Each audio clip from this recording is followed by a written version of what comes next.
valuable advice to help you get your credit in better standing. Our friendly team of professionals has your best interest in mind, and we celebrate with you whenever your finances improve.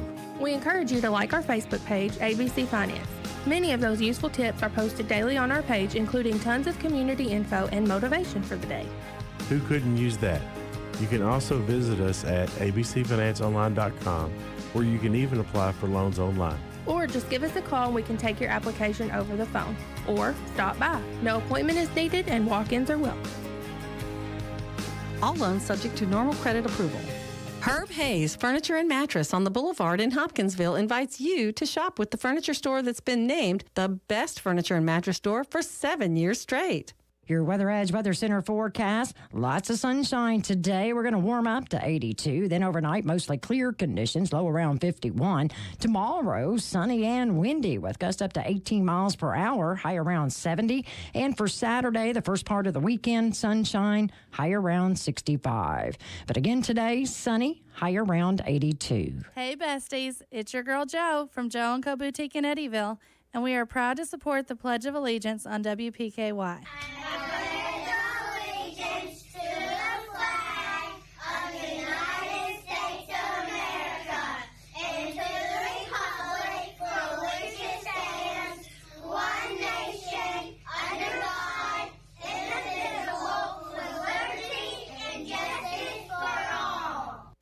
Shopping can be overwhelming. At Jo & Co. Boutique, it's their priority to get to know you. Enjoy a personal, stress-free shopping experience, making you feel valued as a customer and person. Jo & Co. is a size-inclusive boutique carrying clothing and gift favorites such as Judy Blue, Vintage Havana, Savannah Jane, and Kendra Scott. Located on Fairview Avenue in Eddyville, or shop joandcoboutique.com. Hey, besties. It's your girl, Jo. Can't wait to see you at the boutique. At YourSportsEdge.com, we strive every day to continue to bring you the gold standard in high school sports coverage with more on your teams and your players. Or did it show up there? And while they are not gold, Unbelievable. those crystal awards we have won for doing what we love to do Tough defense. are pretty cool too. That's something you see every day. The Kentucky Broadcasters Best Digital Product Award winner. I love the people. Ball game over. YourSportsEdge.com.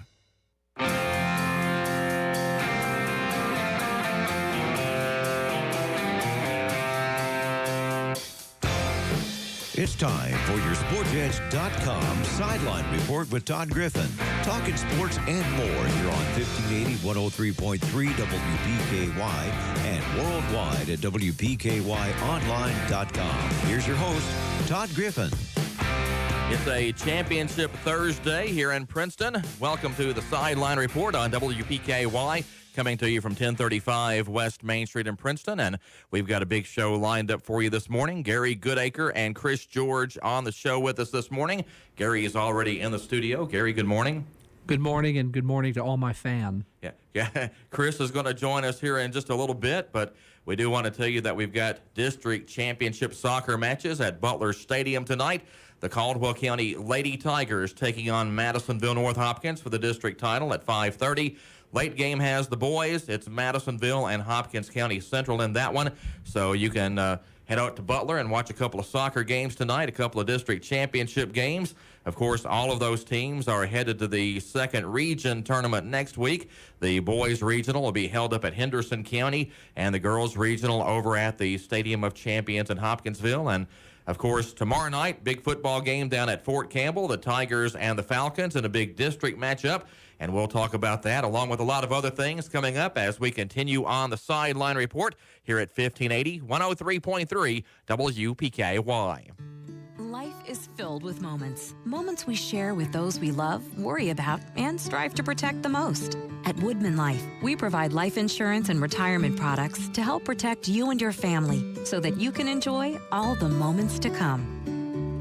This is Josh Ray, your local Woodman Life agent. Come see us at 1009 West Main Street or give us a call at 365-6111. Certain eligibility and age restrictions apply. Woodman of the World Life Insurance Society, Omaha, Nebraska.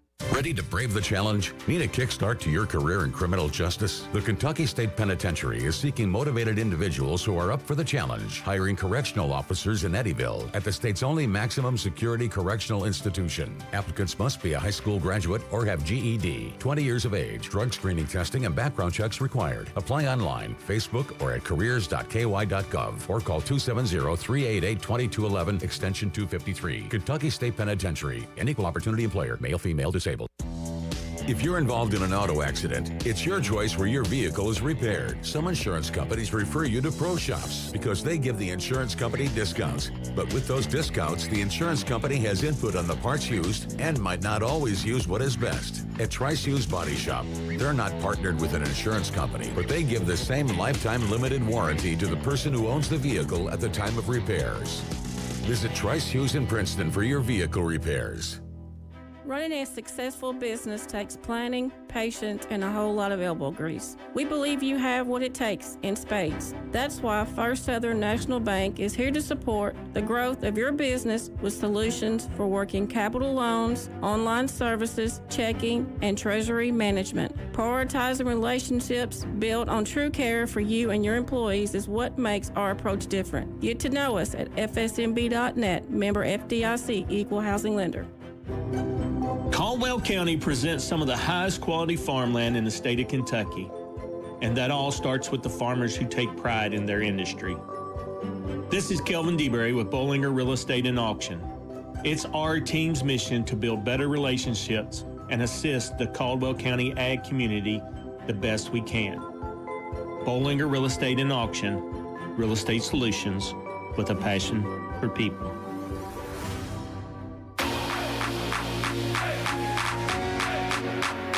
This is the Sideline Report on 1580, 103.3 WPKY. Thanks a lot for joining us on this Thursday morning.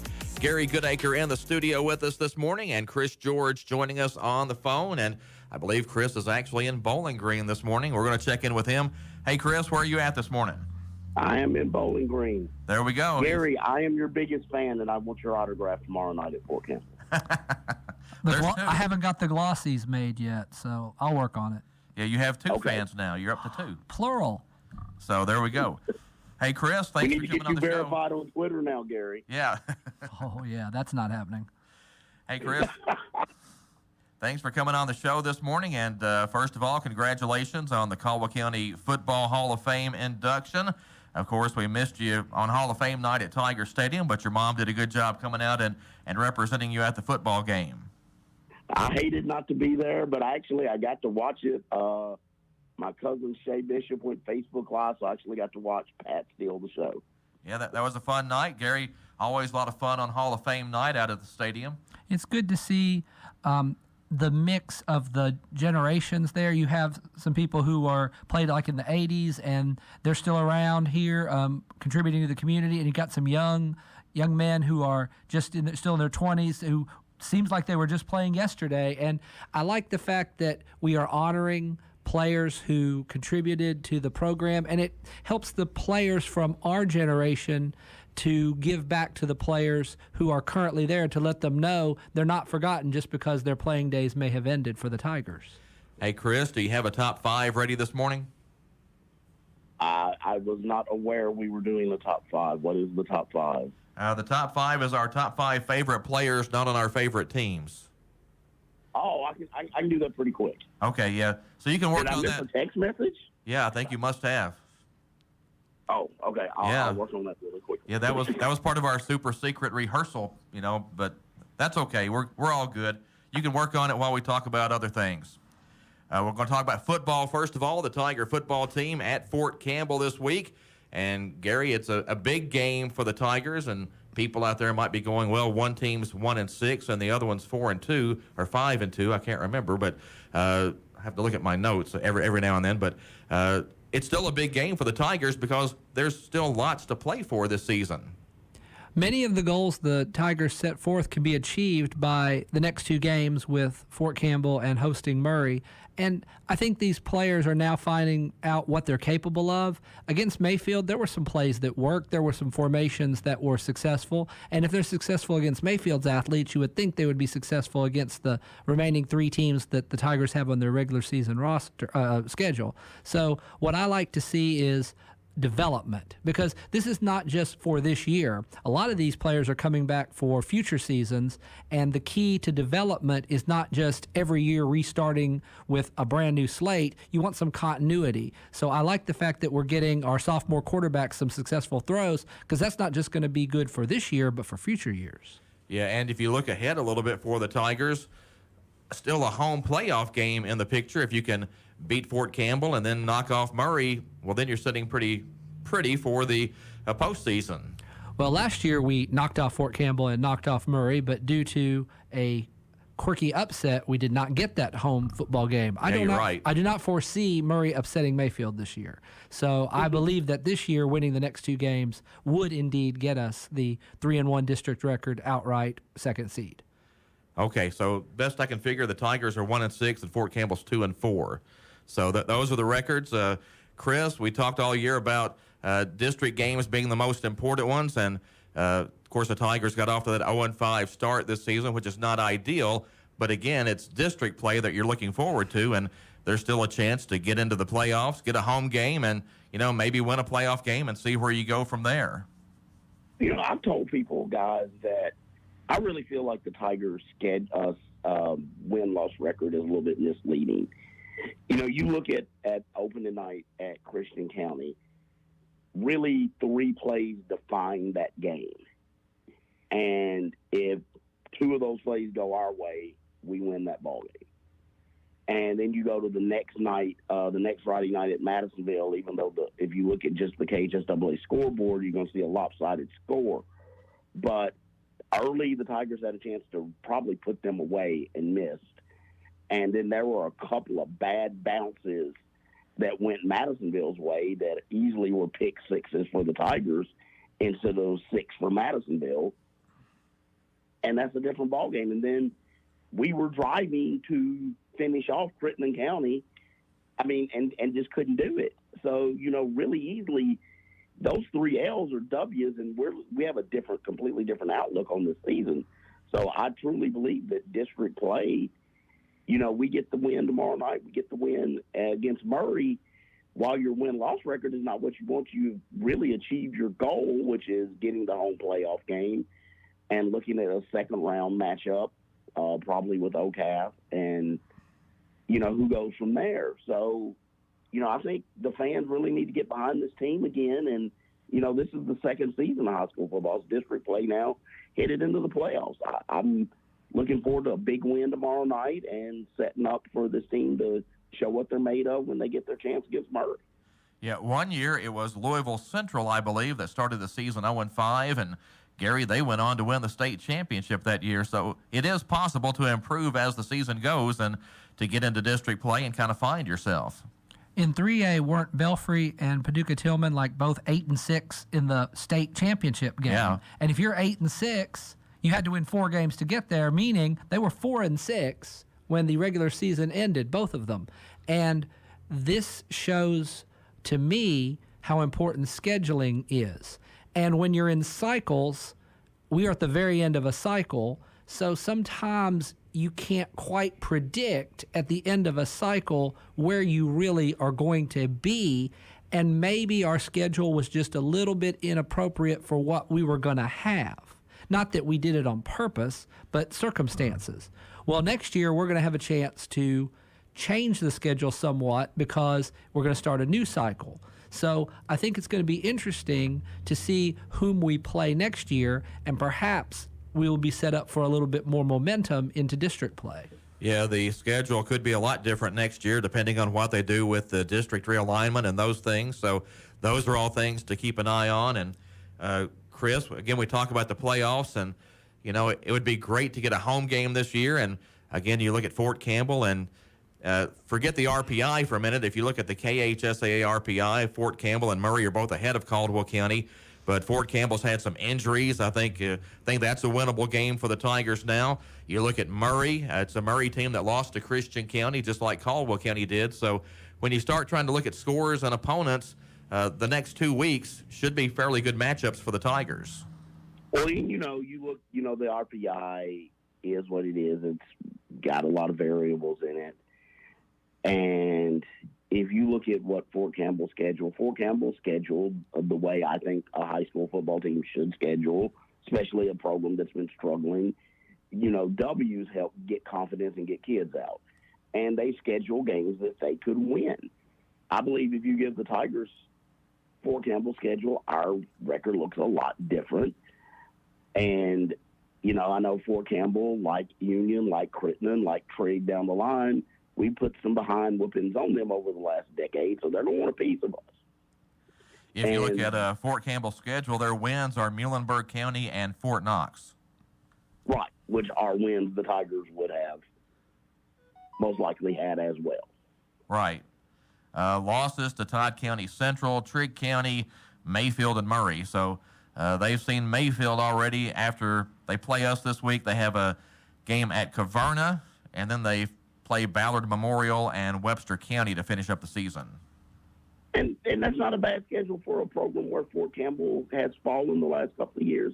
You got to try to win because players get tired of losing, and it makes it easy to I don't want to do this anymore. So I appreciate the way they schedule. I mean, you don't need to overschedule and put yourself in that situation. You need wins, and wins get confidence. And I think that getting that W against Ballard is going to help the Tigers' confidence. They've had some tough breaks this year. Go out and compete, win this ball game, and set up that game for Murray to test what you need to do and where you are, and can you achieve some of the goals you have. Yeah, Gary mentioned it earlier that going back 2 weeks ago to Ballard, some things started to work for the Tigers offensively, and then last week at Mayfield, it didn't really show in the final score, but the Tigers did some things in the passing game down there that we really hadn't seen yet this season. So at least Caldwell's moving in the right direction, Gary. Another thing that you have to look at, and I'm going way back to 98, matchups matter. And we played Danville in the state title. Danville was a better matchup for us than some of the other teams in the East because we were a little bit better against the run than the pass. Breathitt, I think, whom they defeated, was quite an aerial type team where they had the two running backs for Danville. And that was they were a very good team, and they were leading at halftime 14-7, but we matched up better. Murray is going to beat a lot of teams because they're not equipped up front for the run, where I think our front seven is starting to gel. We've got linebackers that fly to the ball and don't mind hitting people, and I think a game with fewer possessions means that I think fewer possessions can work for us because we don't have this extensive playbook. The offense can basically say, look, if we're going to play Fort Campbell, we're probably not going to have to run a lot of plays. We're going to hit a few home runs. And when we play Murray, they're going to shorten the game. We're only going to have about 36, 35 plays offensively. Let's get our absolute best plays in, stop them on defense because their running game is what they're going to do, and basically they're not equipped to play from behind. So there's a blueprint that actually works with our personnel. If you're looking ahead to the playoffs, right now it kind of looks this way. If Caldwell County were to finish as the number 4 seed in the first district, again, we're playing the other district again this year, so that would mean a trip probably to Owensboro Catholic in the first round. If the Tigers end up with a 3 seed, right now it's looking like probably a trip to Butler County. But if you can get that number 2 seed, now you're probably talking about maybe hosting a Hancock County or somebody like that. Perhaps McLean. McLean. I think Mayfield is looking pretty solid as the number 1 seed in this district right now. I'm not really sure Murray can get the big upset like they did last year, Gary. But right now that number 2 seed looks pretty good because not only do you get a home game, but maybe you get a team you match up with pretty well. And the other thing is, I think that what the Tigers have to look at is, once again, matchups. Whom do we match up better with when we get to the playoffs? I have not done the research among Hancock and Butler and McLean, but maybe one of those teams, even if they're a higher seed, is a better matchup for our personnel. So you really got to look at that type of intricate detail when you're looking at projections, where RPI just looks at whom did you beat. It doesn't look like it's more into how you beat them. Yeah, Chris, you mentioned the RPI earlier, and I said that we're going back to the old playoff format. That's not entirely true. We are going to play the other district for the first round, and then the second round will be like it always was. But then when we get to the third round, they start going back to the RPI. So, Chris, that makes that RPI kind of important.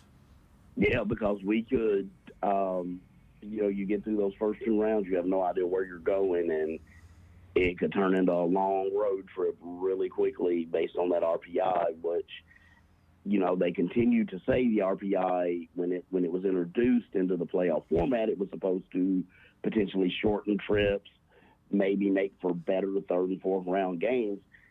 I don't believe that's been the truth. We've had some fairly lopsided scores in the third and fourth round based on this RPI.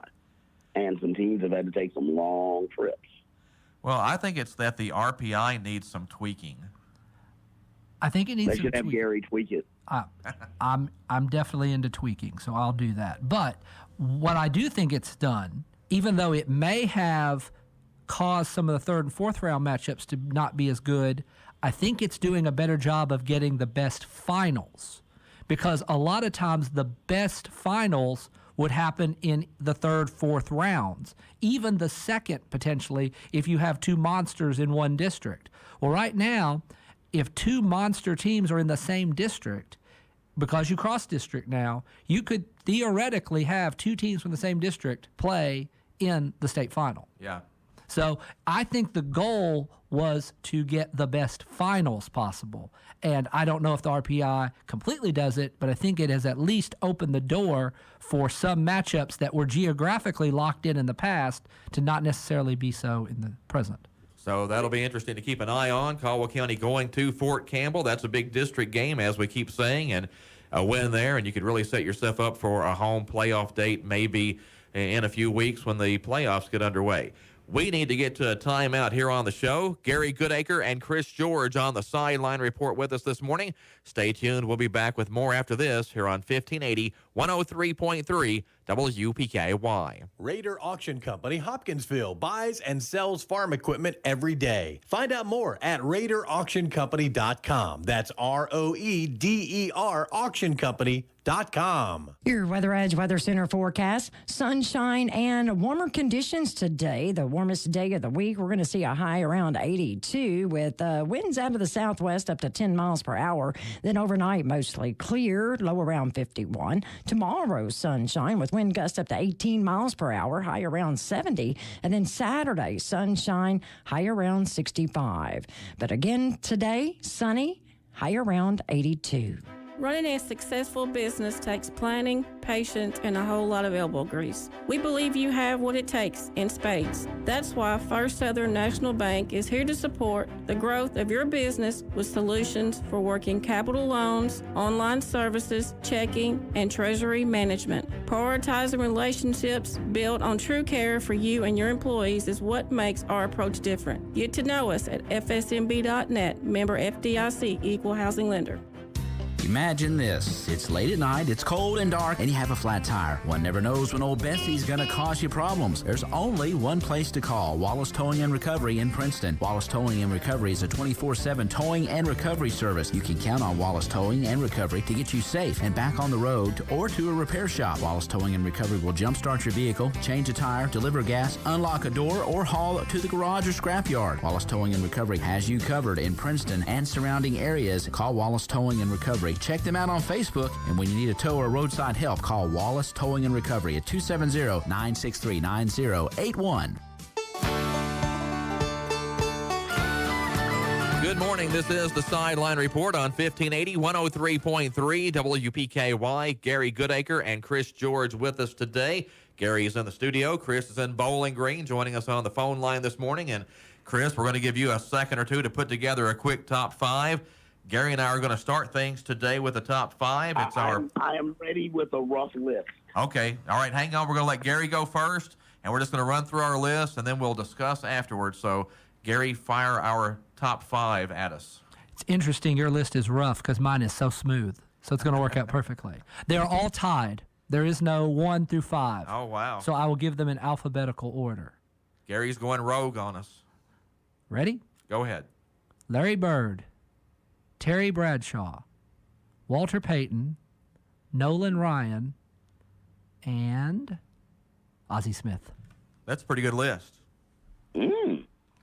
I went back to my childhood days because I'm now a jaded adult. So now when I look at athletes, I just look at them as, whatever. But as a child, I looked at these 5, and they all had something that interested me about them, whether it was how they approached the game or how they excited people or how they were unique compared to other players.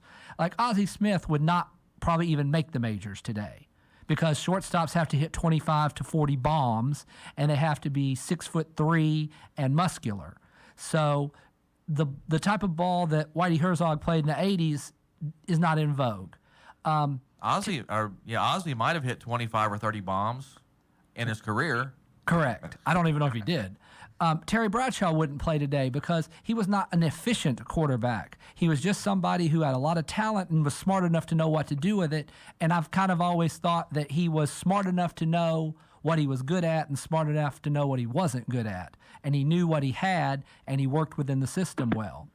I just thought Larry Bird did things that nobody else could do. Go YouTube his passes, the shots he took over the backboard. He and Magic, I might as well have just said Bird/Magic, because their games, I think, played years above what the rest of the NBA was doing. Yeah, they either saved or made the NBA. Pardon? Guys, when you talk about Larry Bird, you just hear former players talk about, and then they'll show a clip of a play on some of these documentaries where they'll say, Larry told me he was running to the baseline and going to cut back and then shoot the 3 over me. And then they show the clip of Larry running down to the baseline, getting the ball, and then cutting, shooting over the guy. I mean, you tell your opponent, this is what I'm getting ready to do to you, and then you do it.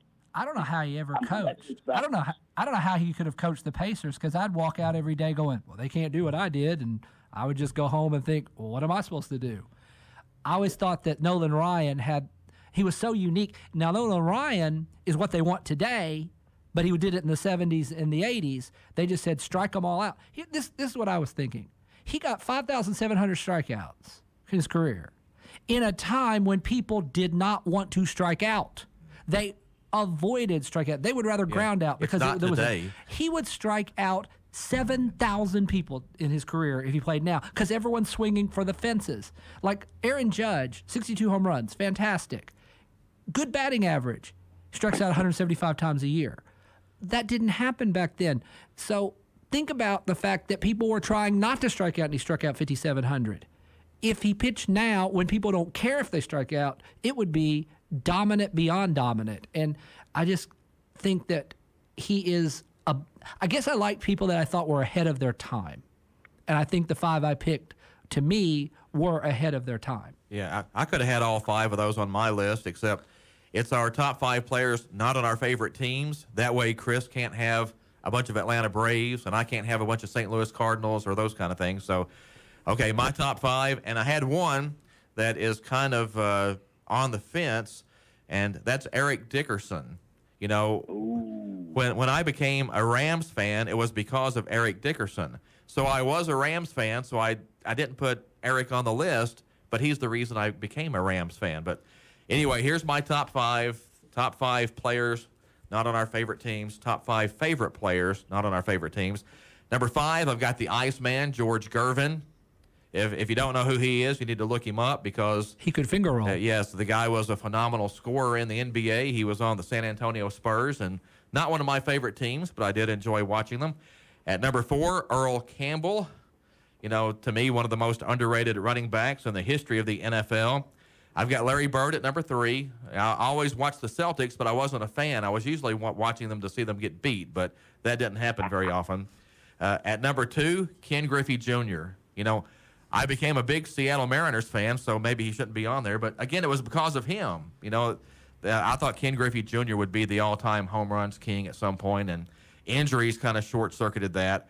And then at number 1, Michael Jordan. I mean, the greatest of all time, you could almost argue, in any sport, although, Wayne Gretzky has to be considered in that too. But, if it had been my favorite teams, I'd have had Willie McGee on there, Dr. J, because I was a big Sixers fan when I was little.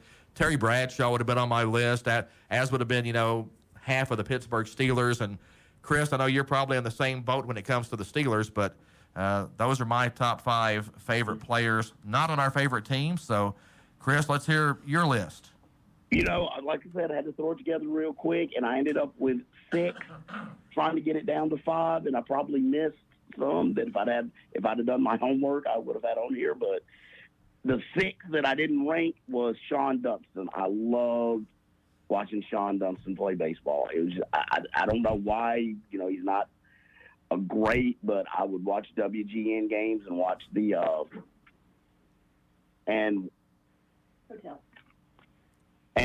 watch the Cubs on WGN, and I just always liked Sean Dunston. Dude had an arm. And Mark Grace probably has some bruises. Then you go, and as a Pittsburgh Steelers fan, this is probably, I might lose my Steeler fan card over this, but so be it. I love to watch Ed Reed play football. And so Ed Reed of the Ravens, the Steelers' bitter enemies and bitter rivals, but I had Ed Reed. As a Brave and one who hates the Cardinals, but another one then in the 80s, I love to watch Vince Coleman steal bases. It was just a thing of beauty to watch Vince Coleman do the things he did as a Cardinal. And I was like, I got to put Vince Coleman on there. Number 3 is Bo Jackson. Yeah, number 2. Can't argue that. Number 2, Bo, just to marvel at the things Bo Jackson did. Number 2 and number 1 are guys that some people probably might need to go look up. But number 2, we never got to know the greatness of Sean Taylor. And I was always a big Sean Taylor fan when he was at Miami. And the few years he got in the NFL, I really believe if that guy not got murdered, he would have been a Hall of Famer. And he was playing the game at a different level, like Gary said, from the beginning. And the guys it was just amazing. And number 1, another life taken too soon that I believe was better than Reggie White on those Eagles defenses, and that was Jerome Brown. Oh, wow. You brought up 2 players that met untimely deaths, and I think that we can definitely go back and look at untapped potential due to tragedy. And I do remember both of those players in the NFL, and they were ahead of their time. They had the type of body types and the skill set that people are looking for today, but they had it when it was rarer, and they stood out beyond as bright stars. Yeah, Sean Taylor, you go back and watch clips of some of the things Sean Taylor would do as a safety was, Sean Taylor was Ed Reed and Troy Polamalu. And Ronnie Lott. Ronnie Lott, but he was 6'2", 240 pounds, doing things that later you would see like the Cam Chancellors do for the Seahawks, as a guy that would probably really should have been a linebacker is back there roaming around at safety. Well, one of the interesting things when you look at our lists, I think back in the day, and of course it might just have been me, but probably you guys too, you just watched a lot of sports because there were so many guys you enjoyed watching. NFL games, I'd watch the Miami Dolphins all the time because of Dan Marino. I'd watch the Oakland Raiders because Kenny Stabler was back there. All these teams, and Lawrence Taylor was a guy that was fun to watch. I was never a Giants fan by any means, but LT was a singular talent. He was maybe at the time the best defensive end we'd ever seen. So you just go through all the sports and you think, man, I used to love to watch that guy. And Nolan Ryan is another one that we all watched. And I'm not sure I was ever a big fan of any of the teams that he ended up on, but if Nolan Ryan was pitching, I was probably watching it if I had the chance. I think Robin Ventura saw him a lot. Ryan fan in those Astro jerseys, though. Come on. Oh, yeah. Those Astro jerseys back in the day were – the Astros are always a team that has a cool jersey. They come up with some of the coolest jerseys. You know, that could be our next top 5, our top 5 uniforms of all time. Ooh, yes. I can't throw the St. Louis Cardinals out on that one, though, because I would have to have those in there someplace. Birds on the bat have to be there. I saw the Cardinals in L.A. a couple of weeks ago, and they had on the powder blue, and I was like, how can you hate the Cardinals when they wear the powder blue? Hey, those off-whites they wear that say St. Louis on them are pretty sweet, too. So, you know, that they at least do the uniform thing right. I'm not sure if we're ever going to see the alternate color jersey, though. I don't think we'll ever see the Cardinals in a red jersey, but everything else looks good. In spring training, fellas, I just missed by one night. I thought I was going to be in L.A. the night Pujols hit 700. He decided to hit 2 bombs the Friday night, so they even won them for Saturday. Well, this kind of gets back to what we're talking about, though, because the thing I was most struck by watching Pujols chase 700 was in San Diego. Every time he would come to bat, everybody would stand. Not just the Cardinals fans that were there, but everybody. And if he did something, everybody erupted. Again, not just the Cardinals fans. And the same thing in Los Angeles. When Pujols did something, everyone was on their feet, not just the Cardinals fans there, but, you know, they were all standing and applauding. And I think, you know, sometimes you just have to recognize game. You have to recognize the great players when they're here. And I think everybody was doing that with Pujols as he was trying to get to 700. Well, I was in San Diego when they were playing that series for work, and it was a lot of buzz around town about it because they were thinking he may hit it there. A lot of people, they had 3 sellouts in a row, simply based on people wanting to be there thinking he was going to hit it there. But it was just a lot of buzz around it because I think a lot of people realized that may be the last time foreseeably someone hits that milestone. And, you know, there's only been 3 other people to do that. And, you know, you got a chance to see history. And that's why I was hoping to see it in L.A., you know, to say you were there. And then not only in L.A., you got a chance to, because I put a picture on my social media of Pujols versus Kershaw. That's Hall of Famer versus Hall of Famer. Future Hall of Famer versus future Hall of Famer. And, you know, I think people are recognizing some of that with Pujols as the innings are winding down. We may not see this again. And the first Latin American player to hit 700. Yeah, at what point are we going to see a player like this? Because to get to 700, you have to be very prolific for a very, very long time. I mean, that's you start trying to do the math, and it's almost improbable that anybody else can make a run at that. I don't think we'll see it again, guys. I really don't. It would take a lot. You'd have to have a player start early enough, have a team commit to that player, avoid overtraining and injuring yourself. I mean, Mike Trout is a wonderful player, but is he going to hold up until he's 42? I don't know. It's going to be a lot of things are different, and we're just going to have to compare players to their era, and that's where, like, especially with pitching, there probably will not be a 300-win pitcher in our lifetime again. What you're going to have to do is compare what you were asked to do in a 5-man rotation versus a 4-man rotation. Is 250 the new 300, for example? Well, it's like the battery record for Waino and Yachty. You're never going to see 2 teammates play together for that amount of time and go out on the field together that many times ever again. It's not going to happen. Game has changed. Yeah, so those are records that it's going to be really difficult to get to. We need to get to a break on the show, but Chris, go ahead. I said I think so as well. And then on Pujols, number 2 all-time in RBIs, too. Just past Babe Ruth. Yeah. I mean, this guy's breaking records. When you pass Babe Ruth in something, you've accomplished something. I mean, it doesn't get any bigger than, you know, you look at the RBI list, and you've got Hammer and Hank, and you've got the Babe, and now Pujols is right there smack in between them. So, lots of history. We do need to get to a break on the show. Chris George is with us on the phone this morning from Bowling Green. Gary Goodacre is in the studio.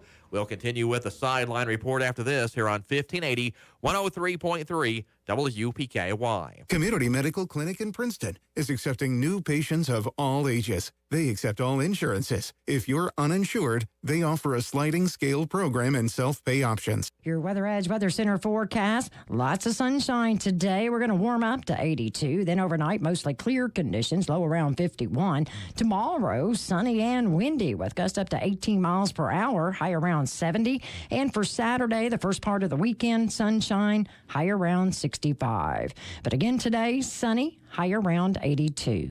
Hi, this is Daniel Ingram with H&R AgriPower. Take care of your property with equipment you can count on, like the Kubota BX and L Series compact tractors, part of our under 100 horsepower tractor lineup rated #1 for reliability, and Z Series mowers and Sidekick utility vehicles where durability meets speed. Visit H&R AgriPower, your local Kubota dealer, for a demo today. Go to KubotaUSA.com for full disclaimer. Take a test drive at your Kubota dealer. H&R AgriPower, Eagle Way, Hopkinsville. What are we going to do? Doctor, will he be okay? Unexpected happens. Goodwin Insurance Agency has you covered with auto, home, life, commercial, boat, and RV insurance. That way, when the unexpected happens... Congratulations! It's a girl! You're covered. Goodwin Insurance of Princeton, Cadiz, or Marion, or online at insurewithgoodwin.com.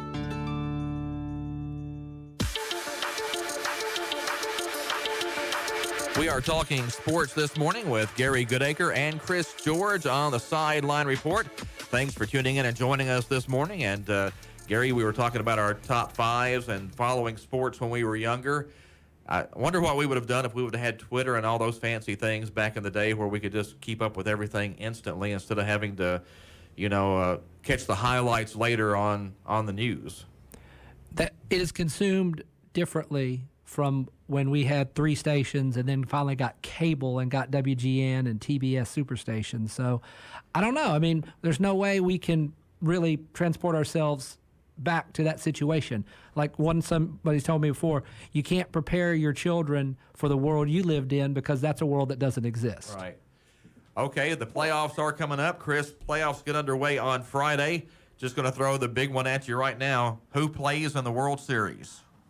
Well, I wanted to go back to that the previous question for a second. Okay, we'll let people hang on that. About fandom based on what you could see. Someone asked me last week, how did I become a Braves fan?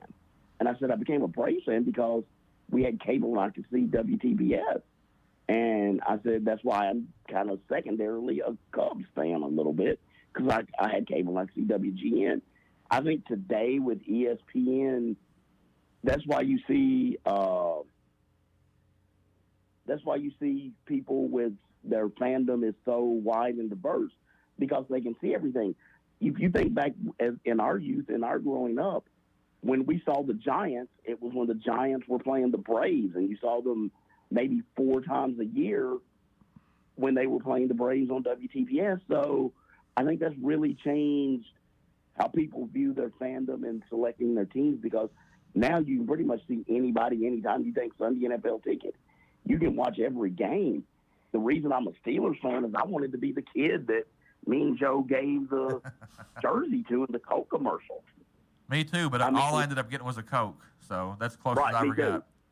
So, that's really changed a lot of people's fandom and how they look for their team and find their team. And I think, like you said, Todd, a lot of times it's driven by, I like a player, so automatically I like that team, because you see a lot of Golden State fans running around here, and that's because kids like Steph Curry. Yeah, I think that's how we all kind of became fans. Is you pick a few players you like, and the next thing you know, you're watching their game every night. Right. So my World Series pick is it's just so hard. As much as I would love to see my Braves there again and get to go to the World Series again this year, it's too hard for me to say it's not going to be the Dodgers and the Astros. Dodgers and Astros, okay. Gary, I'll let you do yours. And it's a little more difficult this year to make this pick because we've got more teams in the playoffs, 12 this year as opposed to 10 last year. And, of course, if you're old enough, you remember the days when the American League champion played the National League champion, and those were the playoffs. I don't remember that. That's historical. I don't either. 1969, they went to the LCS format. It's hard to pick against the Dodgers and the Astros because they're the best teams. But one thing that it's going to be interesting to see is the 1 and 2 seeds have this 5-day rest. Will they be able to use it correctly, rest up? Obviously, they'll set their pitching rotations the way they want, but how do you deal with a team, whoever they play, the rested teams, is going to face someone who won a tough 2 out of 3 series, and they're going to have momentum. I mean, they're either going to, blow out a couple of games and feel like there's something in the sauce, or they're going to overcome some adversity and feel like they're on a magical run. But I really can't see anybody beating the Braves, believe it or not. I think the Braves pitching just matches up so well with every team in the NL. I think they're just going to steamroll to the World Series, but I think the Astros will be the team that perhaps could beat them. But I guess I'm going to be your best friend, Chris. I'm going to pick Braves over Astros. So you can live through me when you're watching the games. And when they win, you can say, like Gary said, the Astros fell to my Braves. Okay, I'm going to make my pick now, and I guess I'll go a little differently than you guys. I've got the Yankees and the Dodgers playing in the World Series. My heart always says Cardinals, and, you look at the season, it's been a special season in St. Louis with everything that's happened. You're probably looking at the MVP coming from the Cardinals, an NL Central Division championship, Pujols hitting 700 home runs. Who knew he would have that kind of season? But, man, there's such a gauntlet there to try to run for a wild card team. And you look at the wild card series, we got Phillies at Cardinals, Padres at Mets, Rays at Guardians, and Mariners at Blue Jays. So those are going to be some interesting series. Honestly, as a Cardinals fan, I could see the Cardinals getting to the World Series, or I could see them losing 2 games to Philadelphia this week and being done. So that's just how wide the gap is on, who could end up in the World Series, because it just depends on who gets hot this time of year. Could you show me your shoes? I can't see. Are you wearing platform shoes? No. Are you partying like it's 1978? It is. It's a 1970s series, Dodgers and Yankees. That's what I year. was thinking, that you're going back to your childhood. You really want to see the golden age of Lasorda and all the players that were, Hall of Famers for both those teams. I just think that the Yankees do seem to have a good 1-2 punch if Cole and Severino are on. They're going to be a tough out for any team. But in the end, I mean, the Astros can throw so many arms that I just think they can neutralize about any bats. But that Braves lineup, if it's hot, those Braves can just mash. Well, I do like that the wild card is now best of 3 and not that one game thing. I never liked that. I agree. Yeah. That one game thing, any given day, somebody can catch a pitcher, catches fire, and I don't think you always got the best outcome.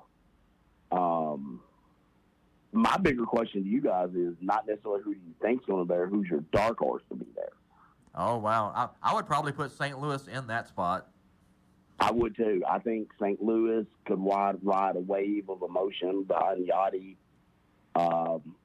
Wainwright, and Pujols, and maybe get there. And on the other side, it's tough. I think the National League is going to be a gauntlet, and that's why I was so happy to see the Braves get that division, because I think the National League is just going to be a gauntlet. San Diego, with that lineup, if they figure it out, it's going to be a nightmare on the Dodgers, potentially. So I said St. Louis with the emotion, and don't sleep on the Mets with that rotation and that bullpen. If they get into the 7th inning with a lead, they're going to be hard to beat. I'll give you my dark horse, Toronto.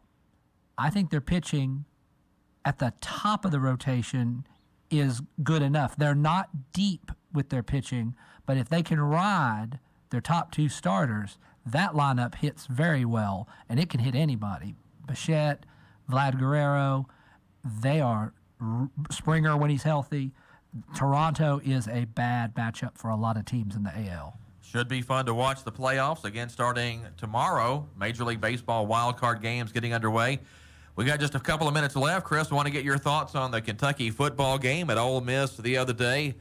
Man, it seemed like the Cats sure had a lot of chances and maybe shot themselves in the foot at times. But, you know, I just thought that was a pretty evenly matched game between two pretty even teams, and the breaks went the other way. Well, you know, you can't turn, you know, in football, unlike any other sport, you cannot turn the ball over. And to have turned the ball over twice when you had a winnable opportunity, and, you know, you're milliseconds away from scoring that winning touchdown, and that's just, like I said, milliseconds of Barry Brown getting set, and you got the winning touchdown on that drive. And then for the Cats, just the special teams breakdowns just really changed that game. So, you know, in three different areas, you're turning it over. You get an untimely penalty, and then you just have the special teams breakdowns. If you're going to go to the next level and become a legit top 5 team, you can't have those mental breakdowns. You can't do those things. And you got to clean that up. And that's, if you're going to move to that next tier of team, you can't give one away on the road in a tough environment. You know, you got to look at what Georgia did. Georgia did not have a great game at Missouri, but at the end they found a way to steal the game. And till Stoops and his guys can do that, we're going to be a second tier SEC East team, and we can't, you know, we're not going to be able to compete with the Georgias till we can go out and not play our best game and still figure it out. And the other thing I'll say is, just like last year about this point in the season, you can't let a loss at Ole Miss turn into 3 losses, losing to South Carolina this week and Mississippi State next week. And that's kind of what happened after we lost to Missouri last year. We ended up losing 2 more games based off of that loss because we got banged up. And, you know, we were a little bit down on ourselves. You end up losing to Mississippi State, and then Mississippi State drew up the game plan that Tennessee used to beat them. And you got to clean that up. But the defense, oh my God, holding Lane Kiffin to 3 teams, a Lane Kiffin team to 3 points in the second half, you deserve to win that ball game. Well, Gary, I think the key point there was you can't let that affect you moving forward. It's hard because they're human, and they were told how great they were, and you know, it's a little reality when you walk off the field, the other team has more points on the scoreboard than you do. The thing about special teams can't let that beat you, or a penalty let that beat you, not at the talent level Kentucky has. As good as that talent is, and that defense has multiple NFL-type players, and actually so does the offense.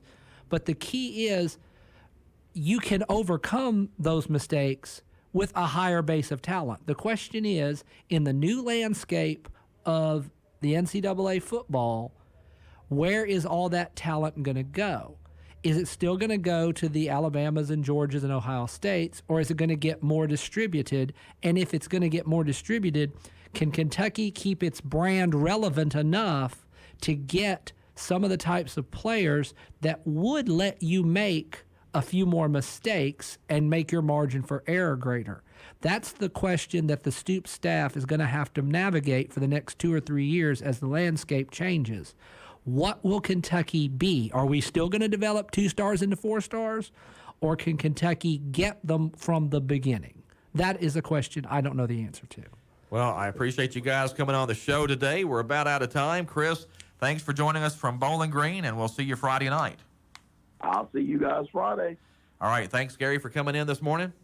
I appreciate the invitation. That's Gary Goodacre and Chris George. Don't forget District Soccer Championship games tonight at Butler Stadium. The Lady Tigers take on Madisonville at 5:30. It's Madisonville and Hopkins County Central in the Boys Championship at 7:30. Tiger football on Friday at Fort Campbell. And, of course, we'll have the game for you right here on WPKY. That's going to wrap us up for this Thursday morning on the Sideline Report. This is Todd Griffin of WPKY Radio and YourSportsEdge.com. Thanks a lot for joining us here on 1580, 103.3 WPKY. WPKY Princeton. Fox News, I'm Chris Foster.